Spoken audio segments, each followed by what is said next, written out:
Films and fans நேயர்கள் அனைவருக்கும் வணக்கம். நான் தான் உங்களோட விஜய் கார்த்திக். இன்னைக்கு நம்ம மூவி ரிவ்யூல பார்க்க போற திரைப்படம் கண்ணகி. யஷ்வந்த் கிஷோருடைய டைரக்ஷன்.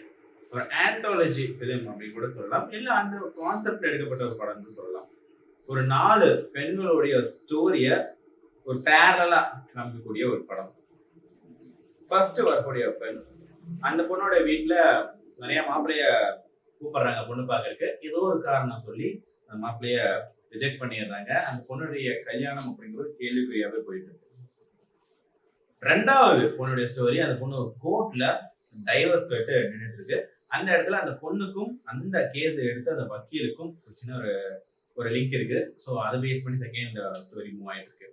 3வது வரக்கூடிய பொண்ணுடைய ஸ்டோரி, எனக்கு இந்த கல்யாணம் காதல இன்ட்ரெஸ்ட் இல்ல, பிடிச்சிருந்தா சேர்ந்து வாழ்வோம் இல்லைன்னா பிரிஞ்சிருவோம் சொல்லிட்டு ஒரு லிவிங் ரிலேஷன்ஷிப்ல இருக்கக்கூடிய ஒரு பொண்ணுடைய ஸ்டோரி. கடைசியா வரக்கூடிய ஒரு பொண்ணு ஒரு அசிஸ்டன்ட் டைரக்டர் கிட்ட காதலிச்சு கர்ப்பமா இருக்காங்க. அந்த கர்ப்பமாயிட்டாங்க அப்படிங்கிற ஒரு சின்ன ப்ராப்ளமா நினைச்சு அதை கலைச்சிடலாம் அப்படின்னு சொல்லி யோசிச்சுட்டு இருக்கக்கூடிய ஒரு பொண்ணுடைய கதை. இந்த 4 ஸ்டோரியும் பேரலா மூவ் ஆகுது.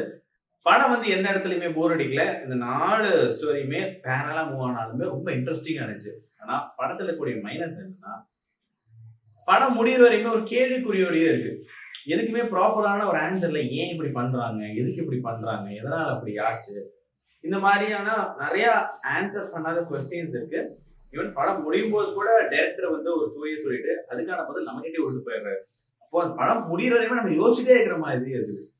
இருந்தாலும் இந்த படத்துல இந்த கண்ணகி அப்படிங்கிற ஒரு தலைப்பை வச்சு ஒரு சில விஷயங்கள் சொல்ல முயற்சி பண்ணியிருக்காங்க. அந்த விஷயத்த நீங்க படம் பார்த்து நீங்க தெரிஞ்சுக்கோங்க. ஓவராலா பாக்குறப்போ படத்துடைய மியூசிக் ஷான் ரஹ்மான் அவரோட கூட நல்லாவே ப்ளே பண்ணியிருக்காரு. தேவையான இடங்கள்ல அவருடைய பேக்ரவுண்ட் ஸ்கோர் படத்துக்கு ஒரு பெரிய பக்கபலமாவே இருந்திருக்கு. யஷ்வந்த் கிஷோர், கீர்த்தி பாண்டியன் இவங்க எல்லாருமே அவங்களோட ரோல பர்ஃபெக்டா ப்ளே பண்ணியிருக்காங்க. அம்மு அபிராமி ரொம்ப அழகா நடிச்சிருக்காங்க. அந்த கதாபாத்திரத்துக்கு ஏற்ற மாதிரி அந்த கதாபாத்திரமாவே வாழ்ந்திருக்காங்க அப்படின்னு சொல்லலாம். இந்த படம் தாராளமா எல்லாரும் பார்க்கக்கூடிய ஒரு படமா தான் வந்திருக்கு. இந்த படத்துக்கு நம்ம சேனல்ல கொடுக்கக்கூடிய ரேட்டிங் 3.5 out of 5. இதே மாதிரி வேற ரிவ்யூ சந்திக்கிறேன். Start signing up from Vijay Karthik.